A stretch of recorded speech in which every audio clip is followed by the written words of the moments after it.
Working with Tom, it was just talking to him and understanding, okay, how to improve each week. He texts me after the game, don't be satisfied. Like, it's cool. So it was cool hearing from him, knowing he's still watching and stuff like that. But just working with him, it really helped me just understand, don't focus on the good things. We did that. That's night and day. We're going to do that regardless. Focus on the bad things. Focus on the things that we wasn't able to do at a high level. In just a few short months, Shedeur Sanders has gone from a rookie quarterback to the NFL's most bankable storyline, and the numbers show it. The league's ratings have begun to dip in games where he isn't on the field, a collapse that turns heads not only in front offices but in broadcast studios as well. Even Tom Brady, who once carried the NFL's primetime spotlight on his back, is watching this shift with unease as Sanders' presence or absence has a measurable impact that Brady himself never commanded as a rookie. The question now isn't whether Sanders is a star, but whether the NFL has become so reliant on him that it can't afford a single week without his name headlining the broadcast. TV ratings dipped by nearly 18% in the Browns' last nationally televised game without Shedeur Sanders, a decline so steep that network executives privately acknowledged they hadn't seen that kind of collapse outside of weather delays or technical interruptions. For comparison, the previous Browns broadcast that featured Sanders' first extended drive drew 5.2 million viewers on average, a jump of 34% from the prior week's slot, with peak moments when Sanders completed consecutive passes hitting closer to 7 million.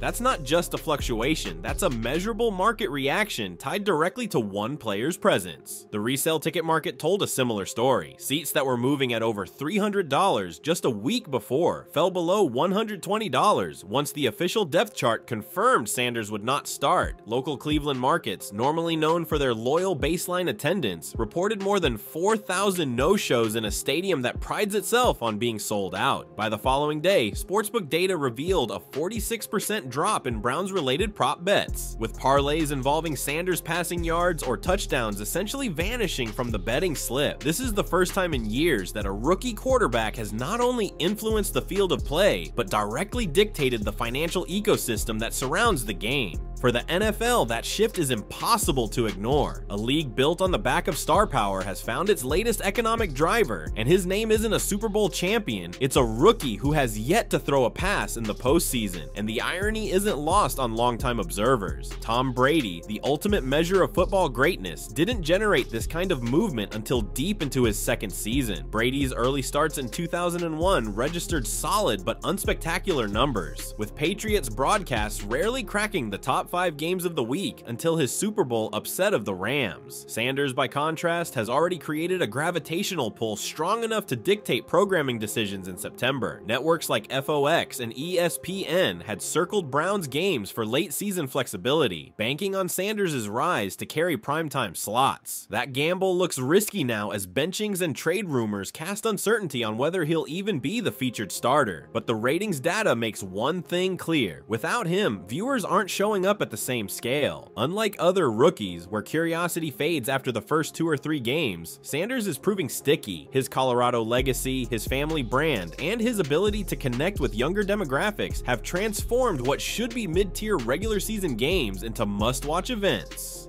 That leverage explains why, when Sanders isn't on the field, the NFL's biggest fear, flatlining viewership, isn't hypothetical. It's already happening. The consequences of Shedeur Sanders' absence extend far beyond a single box score, because this is not just about a rookie quarterback missing reps. It's about the Cleveland Browns losing their anchor to a new national spotlight and the NFL watching its fragile ratings balance wobble in real time. Kevin Stefanski's decision to bench Sanders, whether framed as protecting the rookie or doubling down on veteran consistency, stripped the Browns of their most marketable storyline. Every lost snap means lost footage for evaluators, limited chemistry with the first-team offense, and fewer opportunities to build rhythm in a league where timing between quarterback and receivers is everything. When Sanders sits, the Browns are left with a depth chart that doesn't move the needle. Dylan Gabriel might manage the offense competently, but he doesn't draw cameras or ignite ticket demand, and that absence bleeds into every metric the franchise tracks. The most immediate impact shows up in the business column. Merchandise reports leaked from a major retailer confirmed that Sanders' jersey had cracked the top 10 in rookie sales across the entire league, sitting alongside Caleb Williams and Marvin Harrison Jr. The day rumors of his benching surfaced, those numbers slipped, with online orders dropping by nearly 40% in a 48-hour span. That sort of volatility is unheard of for a rookie, yet it illustrates how tied consumer confidence is to his on-field visibility. Browns ownership, particularly Jimmy Haslam, has invested heavily in pushing Sanders as the new face of the franchise, with promotional materials across the stadium plastering his image. Pulling him from the spotlight leaves a void not only on the field, but on the balance sheet, where season ticket renewals and sponsorship conversations suddenly look less certain. Local businesses tied to Browns game days reported softer turnout when Sanders wasn't active. Bars and restaurants saw receipts dip between 15 to 20% compared to the previous weekend, with owners directly citing reduced fan energy and interest. On a league level, the NFL faces an even larger issue. National broadcasts tied to Sanders' storylines aren't delivering when he's not involved. ESPN's Monday Night Countdown dedicated an entire segment to Sanders' college to pro transition, only to pivot awkwardly when he didn't appear in the game that followed. Networks can sell intrigue, but they can't manufacture authenticity, and viewers notice. Ratings collapsed in that broadcast slot, dragging down ad revenue commitments that had been priced on the assumption Sanders would play. For advertisers, the drop raises questions about whether the NFL can reliably deliver on the younger demographic Sanders has brought in. Nielsen data suggests that Sanders' starts skew younger by nearly 7 years on average compared to traditional Browns broadcasts, a massive demographic swing that explains why advertisers for streaming platforms, apparel, and mobile tech have piled into his games. Without him, the audience reverts to the older, more static NFL crowd, still valuable, but less attractive to sponsors trying to reach Gen Z and younger millennials. Culturally, Sanders represents something the league hasn't seen in decades, a rookie quarterback whose influence extends as much through social media as through the pocket. His Instagram lives, sideline gestures, and post-game sound bites circulate millions of times within hours, numbers that dwarf coverage of most veteran starters. Compare that to Brady's rookie year, when his quiet demeanor and New England's conservative approach left him virtually invisible outside Boston until the Super Bowl. The NFL thrives on personality as much as performance, and Sanders delivers both, which is why the league feels exposed when he's not present. In markets like Baltimore, which recently surged to the top of merchandise orders after trade whispers linked Sanders to the Ravens, fan chatter alone boosted jersey searches by 200%. Cleveland's inability to capitalize fully on his star power has created tension not just inside the building but across the league as other franchises see the economic upside he carries. This matters now because the NFL can't afford a ratings dip at a time when it is fighting to maintain dominance against fragmented streaming, changing fan habits, and global competition for attention. Sanders is a fresh injection of energy, the type of figure who turns preseason contests into headline events. Losing him for even a week highlights how fragile the NFL's reliance on star narratives really is, and why the league's business partners, from networks to sportsbooks, are already pushing behind the scenes to ensure Sanders remains front and center. For Tom Brady, the comparison stings. He built a dynasty on the field, but he never controlled the off-field business ecosystem the way Sanders is already shaping it. And while Brady may privately bristle at seeing his early years overshadowed by a rookie's media magnetism, the numbers don't lie. Without Sanders, the NFL looks older, slower, and less captivating to the generation that will decide its future. Unlike Tom Brady's quiet rookie season in 2000, Shedeur Sanders has entered the NFL as a headline act, and the numbers show how different the paths really are. Brady was a 6th-round pick who didn't see meaningful action until Drew Bledsoe's injury thrust him into the lineup a year later, and even then his impact on ratings was gradual. The Patriots' 2001 regular season games averaged around 12 million viewers nationally, only a slight uptick from the league average, and most of that surge came late in the year once New England became a playoff contender. Sanders, on the other hand, generated measurable viewership spikes before taking a single NFL snap, with preseason contests featuring him drawing 28% higher national ratings than average, an unheard of number for exhibition games. This contrast is why league executives are worried. They're seeing Sanders influence business metrics in months, while Brady needed years and Super Bowl rings to achieve the same gravity. Other quarterbacks offer instructive comparisons. Tim Tebow, for instance, created a cultural craze that temporarily lifted ratings and jersey sales, with Denver's games drawing an average of 6% more viewers during his 2011 run. But Tebow's surge was tied largely to personality and controversy rather than sustainable on-field success. Robert Griffin III lit up the league as a rookie, pulling Washington broadcasts into the top 5 nationally and moving merchandise into the top 3 for all players, not just rookies. Yet Griffin's star faded quickly as injuries mounted. Sanders, however, blends the charisma of Tebow, the early statistical fireworks of RG Isuai, and the consistent media magnetism of Cam Newton's MVP season. The difference is he's doing it from day one, not after a playoff berth or national championship. When Sanders is active, Nielsen charts show national games featuring Cleveland rank in the top 3 most watched broadcasts of the week.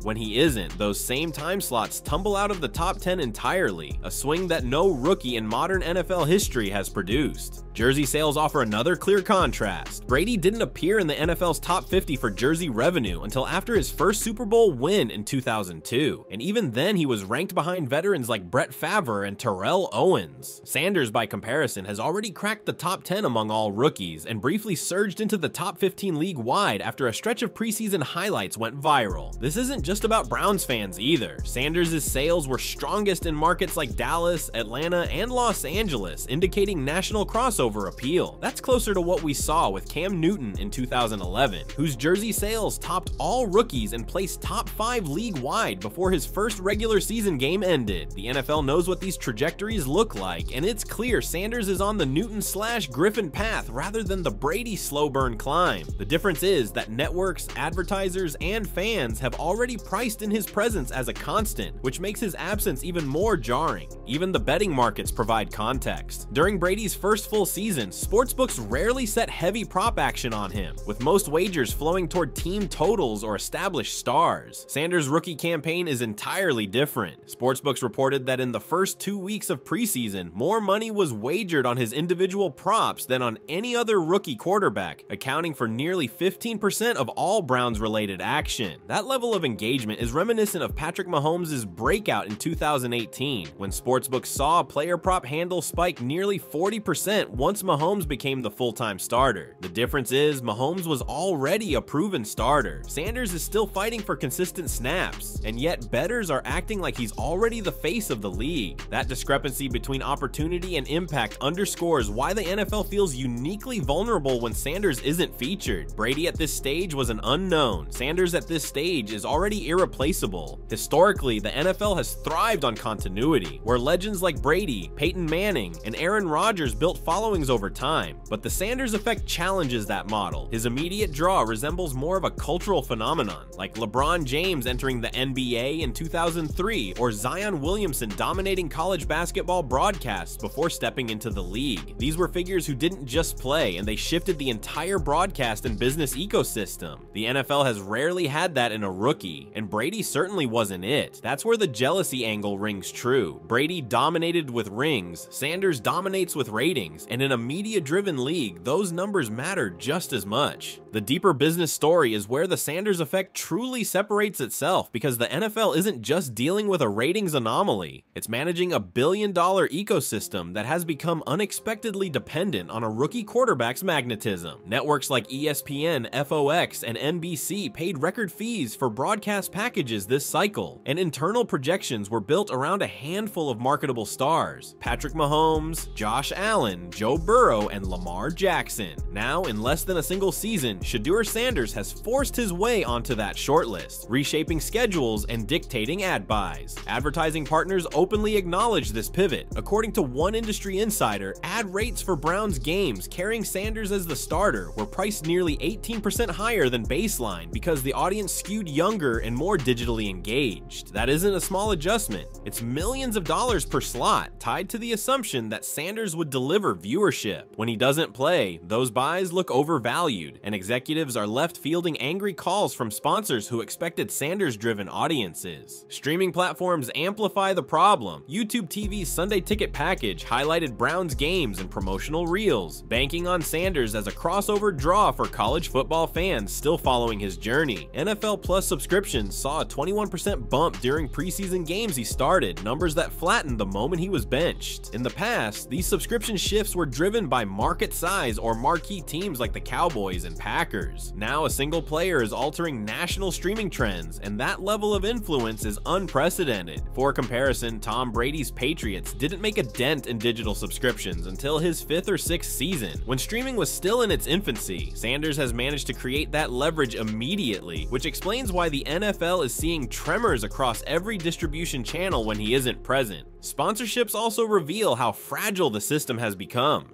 Nike's rollout of Sanders' Browns jerseys was one of the fastest trending launches of the year, briefly overtaking even Mahomes in search traffic. The company invested heavily in marketing campaigns tied to Sanders' image, pairing him with urban and youth culture branding that the NFL has struggled to cultivate organically. When Sanders was sidelined, those campaigns lost traction, with social media engagement plummeting by nearly 40% week over week. Corporate partners are watching closely because their ROI depends on Sanders being in highlight packages and primetime slots, not on the bench. The ripple effect is stark. Regional sponsors in Cleveland tied promotional events to Sanders' appearances, and several reported lower attendance and sales when he wasn't available. That level of volatility in local economies demonstrates just how tightly wound the league's business model is around one rookie. Fan sentiment is perhaps the clearest measure. In Cleveland, a city long starved for consistent quarterback play, Sanders' arrival was supposed to be a turning point. Social media buzz around his first start generated nearly double the engagement of Deshaun Watson's debut, with hashtags trending nationally. When he wasn't active, those conversations cratered, replaced by frustration and calls for coaching changes. Nationally, fans who tuned in expecting Sanders' charisma and college legacy to translate into NFL spectacle felt misled, and Nielsen surveys indicated a 12% decline in very satisfied responses among younger viewers. That's an intangible that advertisers care about deeply, because it reflects not only whether people are watching, but whether they're engaged enough to return.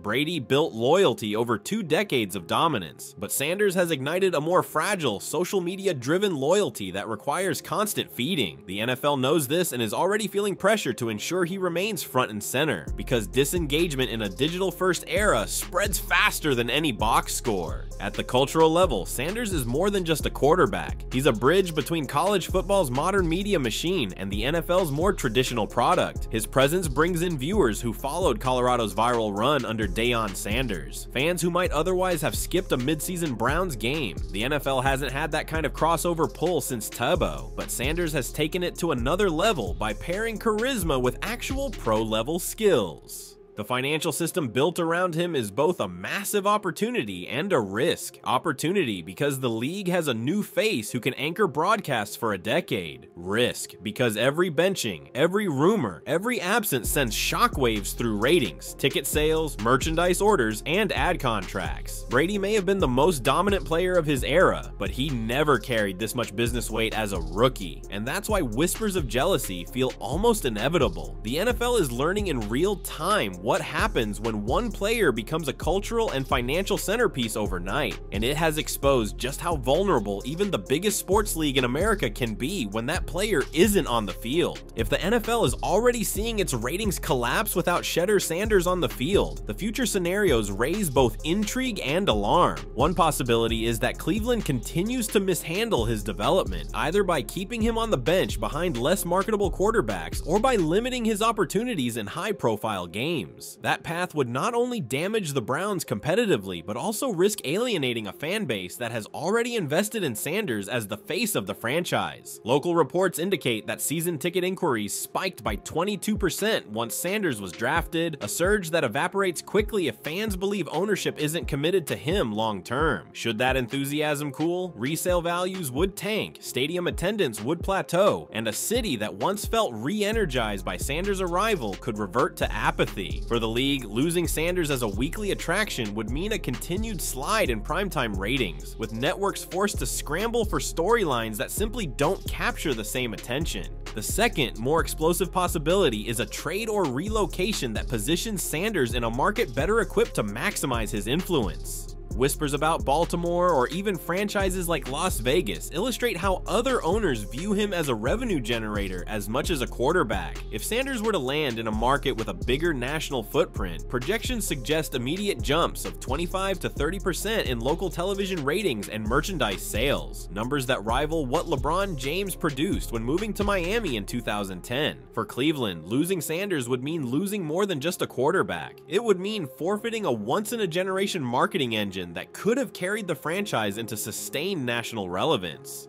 The NFL itself would benefit from Sanders being in a larger media market, which raises uncomfortable questions about how much influence the league might exert behind the scenes to ensure he isn't wasted in a mid-tier city. Brady never had that kind of leverage. His greatness emerged organically, but Sanders' situation is already framed as a business decision. Future betting markets offer another telling clue. Sportsbooks are already reporting that Sanders-related props generate disproportionately high action compared to other rookies. If his playing time remains uncertain, those bets dry up, which shrinks the NFL's grip on the exploding sports gambling sector. By contrast, if Sanders takes the reins as a full-time starter, odds makers would immediately push him into offensive rookie of the year conversations, and the handle on Browns games could rise by as much as 40%. That kind of economic swing matters because state tax revenues, casino partnerships, and team sponsorships are now tied directly to gambling dollars. The NFL has quietly built its business on this growth, and Sanders' absence highlights just how fragile it can be when one of its biggest engines is sidelined. Projecting forward, if Sanders thrives, he could quickly become the most bet-on player in the league, rivaling even Mahomes. If he doesn't, the NFL risks leaving billions on the table in a sector that depends on stars. For Tom Brady, the long-term implications sting in a different way. Brady has carved out a post-retirement career as a commentator and entrepreneur, with FOX investing over $300 million in his broadcasting future. But those numbers only hold value if he remains a cultural centerpiece, and Sanders' meteoric rise has already stolen a share of the oxygen. Younger fans are gravitating towards Sanders' highlights and sound bites, while Brady's polished but restrained media presence feels out of step with the modern demand for immediacy and authenticity. If Sanders continues to dominate headlines and dictate ratings, Brady risks becoming less of a cultural touchstone for the next generation. That isn't to say Brady's legacy diminishes. His rings and dominance remain untouchable, but his influence over the NFL's business future could fade faster than he anticipated. Jealousy in this context isn't about career accomplishments. It's about watching a rookie reshape the league's ecosystem in a way Brady never had to face. Looking further down the line, the NFL's reliance on Sanders foreshadows a broader shift in how the league markets itself. For decades, success was measured in dynasties: the Cowboys of the 1990s, the Patriots under Brady, or the Chiefs today. Now, in a fragmented media environment, it takes singular personalities to hold audiences. Sanders has shown he can be that kind of personality, but the danger is that the league may overexpose him, creating burnout or backlash. If every broadcast, ad campaign, and highlight package leans on Sanders, fans could grow weary. On the flip side, if the league doesn't lean hard enough, it risks watching ratings and revenues continue to slide. This tightrope is the NFL's new reality. Build an economy around Sanders while managing the risks of making him too central. Brady never faced that burden in year one. Sanders is carrying it already, and how the league manages this balance will define its business model for the next decade. The collapse in NFL ratings without Shedeur Sanders has revealed something the league hasn't wanted to admit. It has built its empire so heavily on individual stars that one rookie quarterback's absence can shake the entire system. Tom Brady may have built his legacy on dominance and rings, but his early career never carried this kind of commercial weight, and that's where the whispers of jealousy creep in. Brady didn't have to worry about whether his presence could swing at rates, subscription numbers, and ticket resale markets in his first season. Sanders is already doing it, and doing it in ways that expose the NFL's vulnerability. For Cleveland, the question is whether ownership and coaching can handle the responsibility of stewarding a player who is bigger than their franchise. For the NFL, the question is whether it can avoid overdependence on Sanders while still reaping the benefits of his star power. The takeaway is simple. Without Shedeur Sanders, the NFL feels smaller, less relevant, and less capable of connecting with the next generation of fans. That's a staggering amount of pressure to put on a rookie, and it raises a debate that cuts both ways. Has Sanders already surpassed what Brady meant to the league in his first years, not on the field, but in the marketplace? And if the NFL is this fragile without him, is it fair, or even sustainable, to expect one young quarterback to carry the weight of $1 billion league's business future?